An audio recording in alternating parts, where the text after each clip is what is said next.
ہے جعفر صادق، ہے جعفر صادق، ہے جعفر صادق، ہے جعفر صادق۔ ماشاء اللہ لا حول ولا قوت الا باللہ العلی العظیم۔ اعوذ باللہ من الشیطان اللعین الرجیم۔ بسم اللہ الرحمن الرحیم۔ الحمد للہ رب العالمین والعاقبۃ للمتقین والجنۃ للمؤمنین والنار للکافرین والمنافقین۔ الصلاۃ والسلام علی اشرف الانبیاء والمرسلین وآلہ الطیبین الطاہرین المعصومین المنتجبین المنتخبین المظلومین، لا سیما بقیت اللہ المنتظر ولعنت اللہ علی اعدائہم من یوم عداوتہم الی قیام یوم الدین۔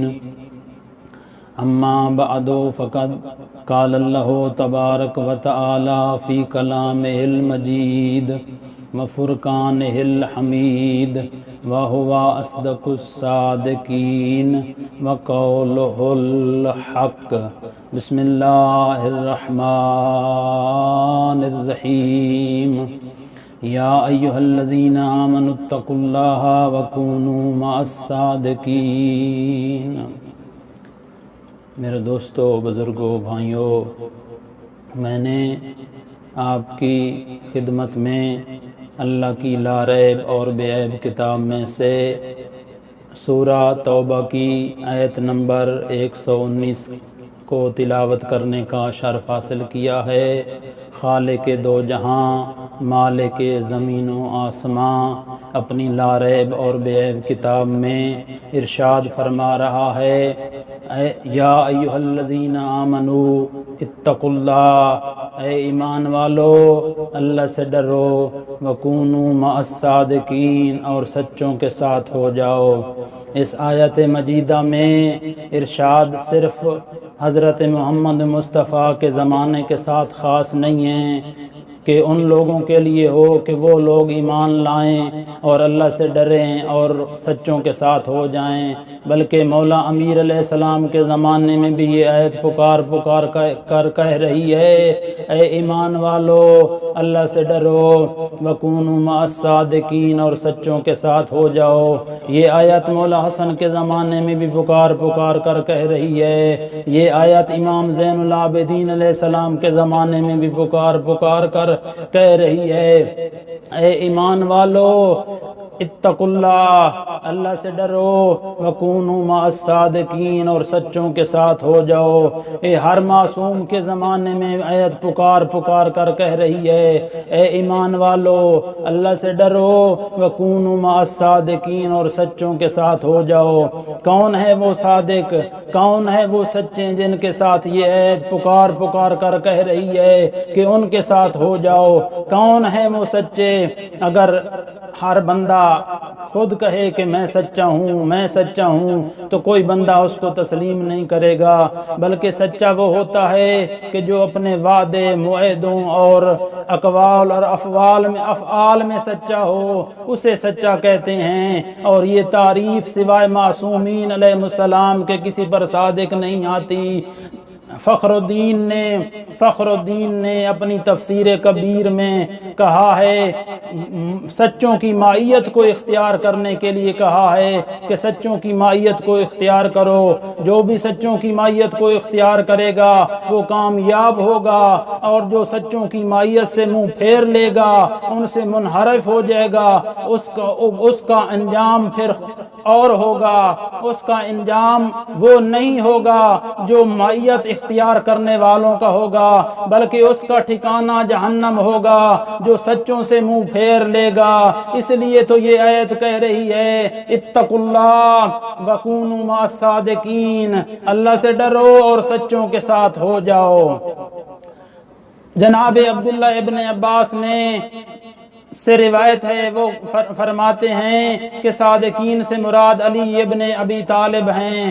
ابن عساکر نے امام محمد باقر علیہ السلام سے روایت کی ہے، وہ کہتے ہیں کہ صادقین سے مراد علی ابن ابی طالب ہیں۔ سارے ہمارے امام سچے ہیں، سارے ہمارے امام صادقین ہیں، لیکن دو ہستیاں ایسی ہیں کہ جن کو صادق کا لقب ملا۔ وہ کون ہیں دو ہستیاں؟ بتاتا چلوں۔ پہلی ہستی کا نام جناب سرور کائنات احمد مجتبی حضرت محمد مصطفیٰ صلی اللہ علیہ وآلہ وسلم ہیں، جن کی صداقت کی گواہی کافروں نے بھی دی، ان کو صادق کا لقب ملا۔ ان کا نام حضرت محمد مصطفیٰ احمد مجتبی حضرت محمد مصطفیٰ صلی اللہ علیہ وآلہ وسلم ہیں۔ دوسری ہستی جس کو صادق کا لقب ملا وہ آپ کے اور میرے امام حضرت امام جعفر صادق علیہ السلام ہیں، جن کو صادق کا لقب ملا۔ میرے مولا کی ولادت باسعادت 83 ہجری میں ہوئی۔ جب میرے مولا کی ولادت ہوئی، خداوند متعال نے مولا کی ولادت باسعادت کے نور سے دنیا کو منور کر دیا۔ میرے مولا نے 83 ہجری سے لے کر 95 ہجری تک اپنے دادا علی ابن زین العابدین علیہ السلام کے دور امامت میں گزارے۔ 12 سال میرے مولا نے اپنے دادا کی دور امامت میں گزارے۔ پھر 95 سے لے کر 114 ہجری تک میرے مولا نے اپنے بابا امام محمد باقر علیہ السلام کے دور امامت میں گزارے۔ میرے مولا نے 19 سال اپنے بابا کی دور امامت میں گزارے۔ پھر اس کے بعد 114 سے لے کر 148 ہجری تک میرے مولا نے اپنا دور امامت گزارا، کیونکہ مولا کی 114 کو شہادت ہو گئی، اور اس کے بعد میرے مولا کا اپنا دور امامت شروع ہوا۔ یہ وہ زمانہ تھا کہ جس میں دو حکومتیں آپس میں ٹکرا رہی تھیں، اموی حکومت اتر رہی تھی اور عباسی حکومت آ رہی تھی، دونوں حکومتیں آپس میں لڑ رہی تھیں۔ اس میں میرے مولا کو بہت موقع ملا، بہت فرصت ملی، جس میں میرے مولا نے بہت کام کیا۔ سب سے پہلے میرے مولا نے پہلی یونیورسٹی میرے مولا نے مدینہ میں قائم کی، اپنے نانے کے منبر پر بیٹھ کر دین مبین کی تبلیغ کی، آل محمد کے علم کے دریا بہا دیے۔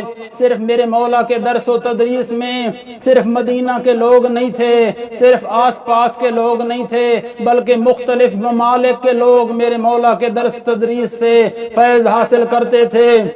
میرے مولا کی 15 ممالک کے لوگ تھے، اس سے بھی زیادہ تھے۔ میرے مولا ہر ایک کو اس کی زبان میں درس دیا کرتے تھے۔ میرے مولا نے اپنے نانا کے دین کی اس طرح تبلیغ کی کہ دنیا کے تمام رائج علوم کی لوگوں کو تعلیم دی۔ میرے مولا نے ایسے فنون کے سپیشلسٹ تیار کیے کہ دنیا کے مذاہب کے امام میرے مولا کے شاگرد نظر آتے ہیں۔ اس طرح میرے مولا نے تبلیغ کی۔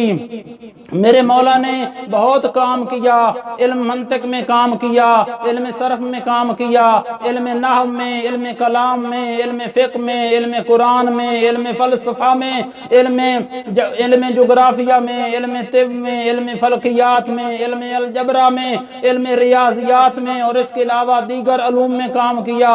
میرے مولا نے سیاسی علوم میں کام کیا، بیالوجی، فزکس، کیمسٹری، جس کو آپ فادر آف کیمسٹری کہتے ہیں، وہ بھی میرے مولا کا شاگرد نظر آتا ہے۔ فادر آف کیمسٹری جس کو کہتے ہیں، جابر ابن حیان بھی میرے مولا کا شاگرد ہے جس کو آپ فادر کیمسٹری کہتے ہیں۔ دوسری مرتبہ میرے مولا نے اس یونیورسٹی کو کوفہ میں قائم کیا۔ وہاں پر بھی راوی کہتا ہے کہ میں ایک دفعہ مسجد کوفہ میں گیا، جن میرے برادران نے، مومنین نے مسجد کوفہ دیکھی ہوئی ہے۔ آپ کو معلوم ہے کہ مسجد کوفہ بہت بڑی ہے، مسجد کوفہ بہت بڑی ہے۔ راوی کہتا ہے کہ میں نے دیکھا کہ 900 اور بعض روایات میں ملتا ہے کہ 1000 حلقہ درس کوفہ میں تھا۔ ہر استاد کی زبان پر یہ الفاظ جاری تھے، سمیت عن جعفر ابن محمد، میں نے جعفر ابن محمد سے یہ سنا۔ بس چند واقعے آپ کے خدمت میں اور بیان کر کے آپ کی زحمت کو تمام کرتا ہوں۔ ایک یمنی تھا جو مولا کا بہت محب تھا، ہر سال حج پر آتا تھا۔ جب حج پر آتا تھا، حج کے افعال اور ارکان کو انجام دینے کے بعد، حج سے فارغ ہونے کے بعد اپنے مولا کی خدمت میں حاضر ہوتا تھا۔ مولا کی خدمت میں جا کر مولا کی قدم بوسی کرتا تھا، کچھ دن مولا کے پاس قیام کرتا تھا، پھر واپس چلا جاتا تھا۔ اسی طرح ہر سال حج پر آتا تھا، حج سے فارغ ہونے کے بعد اپنے مولا کی خدمت میں جاتا، مولا کی قدم بوسی کرتا، پھر مولا کے پاس چند دن گزارتا، پھر واپس چلا جاتا۔ ایک سال اس نے کہا مولا میں ہر سال آپ کی خدمت میں حاضر ہوتا ہوں، آپ کو زحمت دیتا ہوں، اب میں آپ کو کچھ اشرفیاں دیتا ہوں، آپ ان سے میرے لیے مدینہ میں گھر خریدیں تاکہ میں جب آؤں آپ کو ملنے کے بعد اپنے گھر میں کچھ دن قیام کروں۔ تو اس وقت مولا نے کہا میرے لیے میرا گھر آپ مومنین کے لیے حاضر ہیں، میرے لیے کوئی مسئلہ نہیں ہے، لیکن میں آپ کے لیے گھر خریدوں گا۔ تو مولا نے اس نے اشرفیاں دی مولا کو اور پھر چلا گیا۔ جب اگلے سال پھر حج پر آیا تو حج سے فارغ ہونے کے بعد جب مولا کی خدمت میں آیا اور مولا سے اس نے ارادہ کیا کہ میں اب مولا سے پوچھوں کہ آپ نے میرے لیے گھر خریدا۔ ابھی اس نے میرے دوستوں بزرگوں ارادہ ہی کیا تھا کہ مولا نے اس کو اس کے گھر کی رسید دے دی، اس کے گھر کی رسید اس کو دی۔ جب اس نے رسید لی، اپنے آنکھوں پر لگائی، بوس کیا، خوش ہوا، مولا کا شکریہ ادا کیا اور کچھ دن گزرنے کے بعد پھر واپس چلا گیا۔ جب اپنے گھر پہنچا تو اس نے جا کر اپنے بیٹے کو، اپنے گھر والوں کو رسید دی اور کہا کہ جب میں اس دنیا سے رخصت ہو جاؤں، جب میں چلا جاؤں تو پھر اس رسید کو میرے کفن میں رکھ دینا۔ کچھ دن گزرنے کے بعد میرے دوستوں بزرگوں اس یمنی کی وفات ہو گئی۔ اس کے بیٹے نے بابے کی وصیت کے مطابق ایسا ہی کیا کہ اس رسید کو بابا کے کفن میں رکھ دی۔ جب اس نے اپنے بابا کے کفن میں اس رسید کو رکھ دیا، اپنے بابا کو دفنا دیا، پھر دستور کے مطابق جیسا کہ جب بھی کسی کا کوئی رشتہ دار فوت ہو جاتا ہے تو پھر اس کی قبر پر جاتے ہیں، اس کی قبر پر جا کر فاتحہ خوانی کرتے ہیں، وہ بھی گیا اور اپنے بابا کی قبر پر فاتحہ خوانی کی۔ اور اس نے ایک رسید وہاں پر دیکھی، اٹھایا، دیکھا تو اس پر لکھا ہوا تھا کہ میرے مولا نے جو میرے ساتھ وعدہ کیا تھا میرے مولا نے سچ کر دیا۔ اسی طرح ایک اور واقعہ ملتا ہے کہ اس وقت کے حاکم نے میرے مولا کو دربار میں بلایا، اور دربار میں بلایا جس وقت تو اس وقت اس حاکم نے اپنے ایک حواری کو کہا کہ جس وقت امام جعفر صادق علیہ السلام آئیں تو اس وقت میں اپنے سر سے تاج کو اتار دوں گا، تو آپ سمجھ جانا، تو اس وقت آپ مولا کو شہید کر دینا۔ جس وقت میرے مولا دربار میں آئے تو اس وقت مولا کے رعب اور دبدبے کی وجہ سے اس سے کرسی چھوٹ گئی۔ اس نے مولا کو کرسی پیش کی، مولا کرسی پر بیٹھے اور پھر وہ اپنے خادم کو دیکھتا رہا اور خادم اس کو دیکھتا رہا۔ نہ خادم اس کو ملا اور نہ وہ خادم کو ملا، دونوں ایک دوسرے کو ڈھونڈتے رہے، دونوں ایک دوسرے کو تلاش کرتے رہے۔ جب خدا کسی کو زندہ رکھنا چاہتا ہے، جب خدا کسی کو زندہ رکھنا چاہتا ہے تو پھر کسی کی کیا جرأت کہ اس کو نہ رہنے دے، جب خدا کسی کو بلانا چاہے تو کسی کی کیا جرأت کہ اس کو نہ جانے دے۔ بس ایک وقت ایسا آیا کہ جس امام کی اتنی عظمت تھی، جس امام کا اتنا مقام تھا، جس امام کا اتنا رتبہ تھا، ظالم حکومت نے میرے مولا کے گھر کو آگ لگا دی۔ جس وقت عزاداروں ملعونوں نے، ظالم حکومت نے میرے مولا کے گھر کو آگ لگائی، تو اس وقت میرے مولا امام جعفر صادق علیہ السلام اپنے بچوں کو لے کر گھر سے باہر آئے۔ گھر سے باہر آ کر میرے مولا نے رونا شروع کیا۔ مولا کے ایک صحابی نے دیکھا کہ میرے امام رو رہے ہیں، تو اس نے آ کر مولا سے رونے کا سبب پوچھا۔ عزادارو، تو اس وقت میرے مولا نے کہا، میں اپنے گھر کے جلنے پر نہیں رو رہا، میں اپنے بچوں پر نہیں رو رہا، بلکہ میں اس وقت کو رو رہا ہوں کہ جس وقت میرے دادا کے گھر کو آگ لگی، جس وقت میرے دادا کے گھر خیموں کو آگ لگی، جس وقت میری دادیاں ایک خیمے سے دوسری خیمے کی طرف جاتی، جب اس خیمے میں آگ آ جاتی پھر دوسرے خیمے میں چلی جاتی، ایک سے دوسرے میں چلی جاتی، میں اس وقت کو یاد کر کے رو رہا ہوں۔ اس کے بعد چند دن گزرنے کے بعد میرے مولا کو ظالموں نے زہر دے دی۔ زہر بہت سخت تھی جو میرے مولا برداشت نہ کر سکے۔ میرے مولا اس دنیا سے چل بسے۔ میں کہوں گا میرے مولا کو غسل بھی ملا، کفن بھی ملا، جنازہ بھی بڑے شان و شوکت سے اٹھایا گیا۔ میں کہوں گا مولا آپ کتنے خوش قسمت ہیں، آپ کتنے خوش نصیب ہیں، آپ کو غسل بھی ملا، آپ کا جنازہ بھی بڑی شان و شوکت سے اٹھا، بہت سارے لوگوں نے آپ کے جنازے پر شرکت کی، اتنی تعداد تھی کہ لوگ اس تعداد کو دیکھ کر مسلمان ہو گئے۔ مولا آپ کے جنازہ بڑی شان و شوکت سے اٹھا، آپ کتنے خوش نصیب ہیں۔ میں قربان جاؤں اس غریب پر جس کا جنازہ کربلا کی گرم ریت پر 3 دن پڑا رہا۔ الا لعنت اللہ علی القوم الظالمین وسیعلم الذین ظلموا ای منقلب ینقلبون۔ تابوت کو اٹھا کر جتنے قدم بڑھائے، ہر ایک قدم پہ ان کو سجاد یاد آئے۔ آپ نے تھی بے بسی کا نوحہ سنا رہے ہیں، قاسم اٹھا رہے ہیں جعفر کا جنازہ۔